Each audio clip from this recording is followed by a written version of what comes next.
আপনার এই chewing gum player এবং বিধ্বংসী প্লেয়ার দিয়ে আপনি কখনো ওয়ার্ল্ড কাপ এবং যে কোনো সিরিজ যে কোনো কাপ আশা করবেন না, কারণ এদের দিয়ে আপনি কিছু করতে পারবেন না। এদের দিয়ে কাপ আশা করা আর ছাগল দিয়ে গরু হাল চাষ করা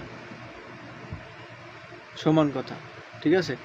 তো আপনি এখানে আপনি যদি উইনার হতে চান তাহলে ভাগ্যবান একজন লোক আছে, তাকে নেন।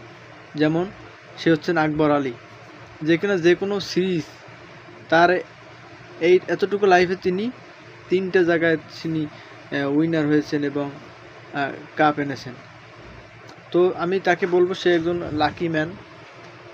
আপনি তাকে দেখেন, ভারত থেকে শুরু করে অন্যান্য টিমে তার সাথে আন্ডার-19 খেলা যে প্লেয়ারগুলো তারা এখন ওয়ার্ল্ড কাপ খেলতেছে, জাতীয় টিমে আছে। কিন্তু আকবর আলী কি এখনও পরিপক্ক না?